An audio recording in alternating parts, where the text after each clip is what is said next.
Welcome to the Hollywood Scholar. I'm Jed Morgan, and we've always known that these big Hollywood studios and production companies have been paying off reviewers and big critics for positive reviews. We've known that for a long time. I mean, that's why we call them the access media in a lot of cases, is that they're paid at least an access to, early screenings, tote bags, swag, stuff like that. They're paid without money to do positive things about the show, have access to it, get early scoops and stuff like that. We've always known that to be the case, and that's been that way for decades. That's not necessarily a new phenomenon, but taking it to this far extreme that's happened recently in the last few years is something that we haven't seen before, because any negativity on the pre-approved shows that have a political message, they are bought off at an astronomical level that we've never seen before. And it looks like Amazon has taken the next step from actually using access to pay these people to maybe even actually paying them. We have this report it was originally brought to my attention by the YouTuber George the Giant Slayer, which you should all check out. He does some wonderful videos, that they're actually trying to pay critics to review the show positively. And that's just insane to me. So we have this YouTuber here. His name is Hello Future Me. I'm not familiar with him. I hadn't heard of him before, but it looks like he does some really great stuff. I really like some of the stuff that I've, poked around his channel looking at in preparation for this. He's got nearly 1 million subscribers. He seems like he really cares about a lot of the stuff that he's covering, and that's great. So at this point, I tentatively recommend you all go check him out as well. Apparently, Amazon tried to pay him off for positive reviews. So he posted this to his Twitter account as a poll. It's like, hey, how do you feel about me taking a sponsorship from Amazon for Lord of the Rings when it premieres? If they don't say what I can say, obviously, he really seems like a man of honor in that case. I'm conflicted. It's free money for a video I was going to do anyway, but I don't really want to be seen as an Amazon shill at all. That's a very great perspective to take. I'm really glad he did it. And that would be a conflict that I would have if I was ever put in that situation as well. So he's taking the blame off himself. He's taking the decision off himself because he's so conflicted, and giving it to the audience who he serves at the will of. So the audience had a say.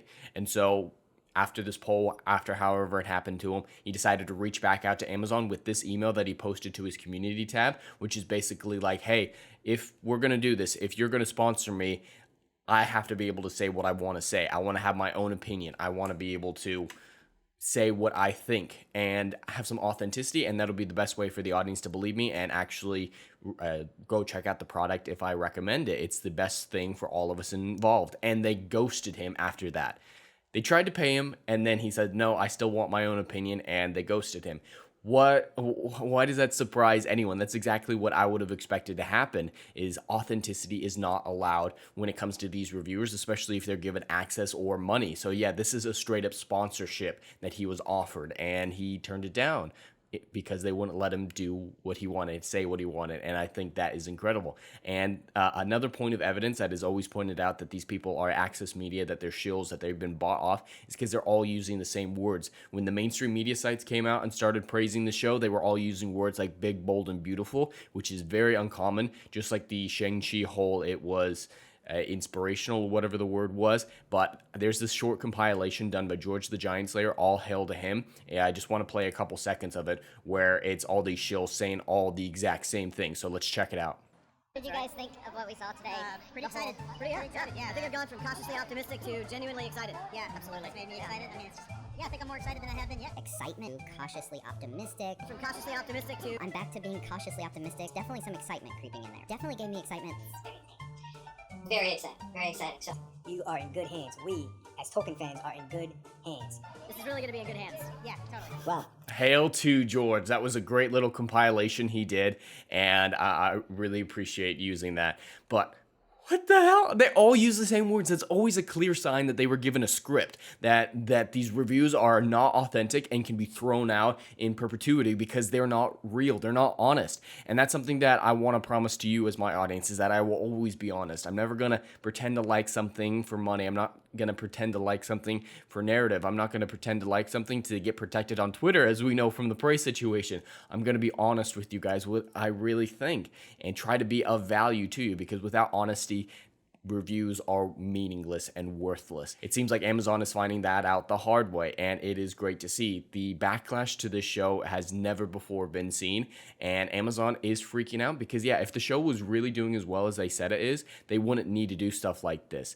They wouldn't need to resort to such backhanded methods, and I'm just very impressed that this man stood up to that. Hello future me, I'm very impressed that he did that, and I'm gonna subscribe to his channel now because of that, and check out some of his other stuff because he seems like an honorable man, and that is so rare these days, especially on the bigger YouTube platform, the really big channels. So this is just a lot of interesting stuff to process. Amazon doing what we always knew them to be doing, but we get a little bit more context for it. They just want to control the narrative. It's all about controlling the narrative and protecting their show that has a political message to send.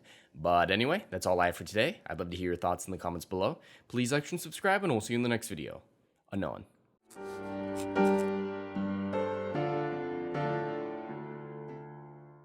If you like what I do here and want to see good, compelling stories that Hollywood will no longer give you, check out my book series, Odyssey of a Phoenix, a mythological epic about philosophy, morality, and modern-day mental illness issues.